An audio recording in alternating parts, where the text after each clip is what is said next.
Bonjour à tous, c'est Ivan, j'espère que vous allez bien. Dans la lignée de l'interview que j'ai faite avec le docteur Christian Thalschaller la dernière fois sur le sujet de la santé, des 4 piliers d'une santé parfaite et d'une santé naturelle, je voulais continuer avec une série de vidéos sur ce même thème, donc sur le thème général de la santé, et partager avec vous des astuces pour détoxifier son corps et également des ressources pour apprendre différentes choses. Je voudrais commencer avec cette première vidéo sur un documentaire que j'ai regardé il y a quelques années, que j'avais vraiment envie de partager avec vous. Il s'agit du marketing de la folie.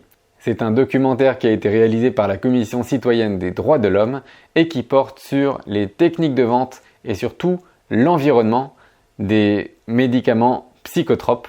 Donc on apprend comment ils sont faits, dans quel esprit, comment ils sont vendus et vraiment tout le business que ça représente. Je vous explique ça tout de suite.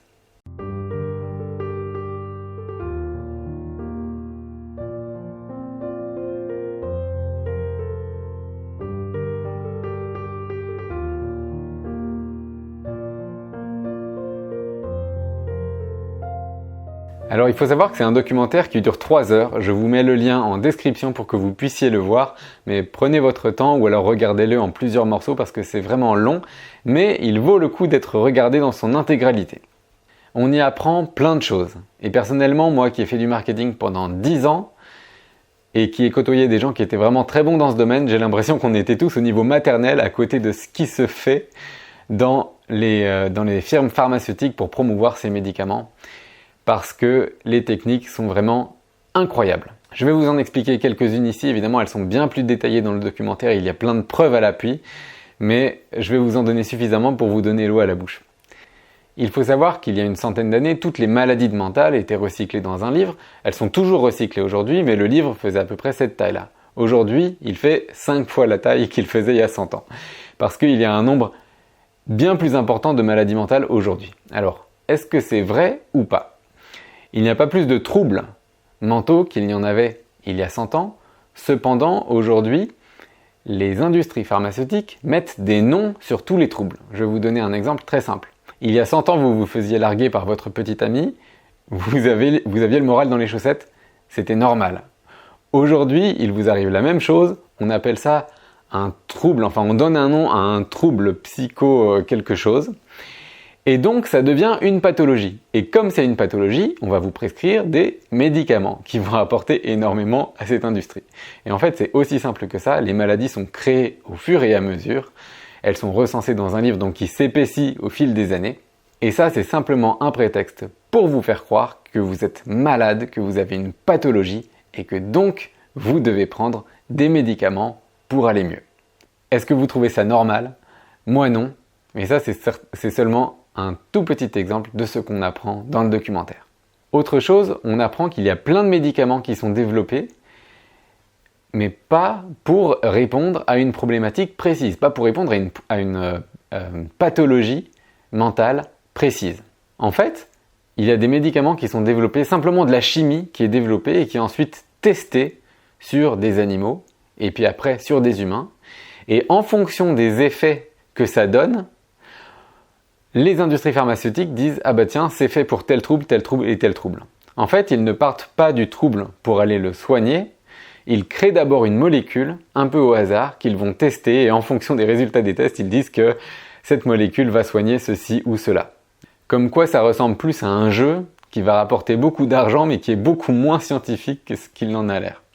On apprend encore dans le documentaire que les tests pour mettre les médicaments sur le marché, qui répondent à des procédures qui sont lourdes, et à des process qui sont vraiment longs, on apprend qu'en fait c'est quelque chose qu'on peut passer très facilement. Il existe plein de zones floues dans la législation pour mettre des médicaments sur ce marché, et ces zones floues, les industries pharmaceutiques les connaissent extrêmement bien et jouent dessus pour tous les médicaments qu'ils sortent. Pour vous donner un exemple, les industries pharmaceutiques doivent obtenir l'approbation d'organismes d'accréditation pour mettre des médicaments sur le marché. Ces organismes, elles doivent obtenir l'autorisation de 2 de ces organismes. Par contre, dans la législation, il n'est pas dit combien d'organismes elles peuvent consulter. Donc elles peuvent soumettre par exemple des dossiers à 40 organismes de certification, se faire recaler par 38 d'entre eux. Et dans la mesure où il y en a 2 qui valident le médicament, alors on a le droit de mettre le médicament sur le marché.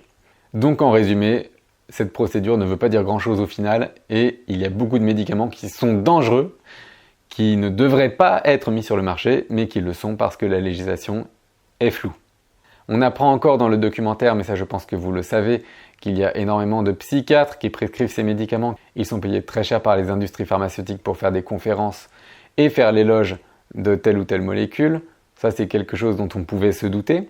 Mais quelque chose qui est beaucoup plus gros que ce que j'imaginais, c'est qu'on apprend également dans le documentaire que c'est l'industrie pharmaceutique qui crée les programmes de médecine. Et c'est cette industrie qui est à l'origine des programmes de médecine. Donc toutes les professions médicales sont formées par cette industrie. Mais c'est fait de manière très indirecte, de manière à ce qu'on ne s'en rende pas compte ou à ce que ce soit vraiment difficile à déceler. Et ça, le documentaire nous l'apprend et nous montre comment est-ce qu'ils font ça. Heureusement, on vit dans une époque où il y a un éveil des consciences, où il y a de plus en plus de personnes qui se rendent compte de ce qui se passe, dans quelle société on vit et qui prennent du recul par rapport à ça et qui savent changer les choses. Je repense au docteur Christian Thalschaller que j'ai interviewé très récemment. Et donc lui, c'est un docteur en médecine qui a prescrit de tels médicaments dans sa jeunesse et un jour il s'est dit tiens, je vais les tester sur moi. Et il a testé pendant 2-3 jours et au bout de 2-3 jours seulement, il était complètement malade. Et il s'est dit comment est-ce que j'ai pu donner ça? Je n'en donnerai plus jamais. Et ensuite il a changé, il est devenu quelqu'un qui enseigne la santé mais de manière complètement naturelle. Une autre chose qu'on apprend dans le documentaire, c'est que le budget des industries pharmaceutiques de publicité, notamment à la télé, pour le grand public, est de 5 milliards de dollars. Et les recettes sont évidemment bien plus importantes, c'est une des industries les plus lucratives du monde. On apprend aussi dans le documentaire que bien que les industries doivent mentionner sur les paquets les effets secondaires possibles, les addictions ou le phénomène d'addiction à ce médicament n'est jamais mentionné. Alors qu'en fait, quand on prend des psychotropes, c'est très facile et la plupart de ce type de médicaments sont addictifs. Et enfin, un dernier exemple que je donne, et ce que j'ai donné comme exemple, c'est seulement quelques points par rapport à toute la liste que vous pourrez voir dans le documentaire, mais c'est que l'industrie pharmaceutique passe des provisions chaque année dans leur compte, et quand on dit passer une provision, ça veut dire qu'ils mettent une ligne dans la comptabilité, comme quoi ils prévoient que 2 milliards de dollars seront alloués à des personnes qui porteront plainte. Parce qu'il y aura des décès, parce qu'il y aura des problèmes suite à la consommation de médicaments. Et donc en fait, ils savent que leurs médicaments vont tuer des gens, ils savent qu'il y a des gens qui vont porter plainte, que ça va leur coûter une somme colossale, mais en fait cette somme n'est rien par rapport au business qu'ils vont faire. Donc pour eux, c'est un arbitrage. Ils se disent juste ok, on tue des gens mais ça coûte moins cher que le business que ça nous rapporte, donc on continue. Voilà, j'espère que ça vous aura donné envie de regarder le documentaire. Alors une fois qu'on a vu ça, une fois qu'on sait tout ça, qu'est-ce qu'on fait? Il y a 2 façons de réagir comme toujours. Soit on se lamente, on se dit mince, dans quel monde est-ce qu'on vit, dans quel monde est-ce que je vis, c'est lamentable, etc. Soit on reste en fait dans la complainte et les lamentations. Soit on se dit ok, ces choses-là, elles existent aujourd'hui. Mais moi j'ai conscience de ça.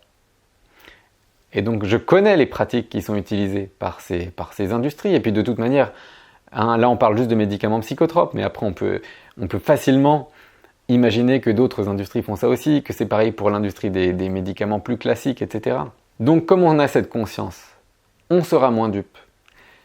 Les gens autour de nous seront moins dupes aussi.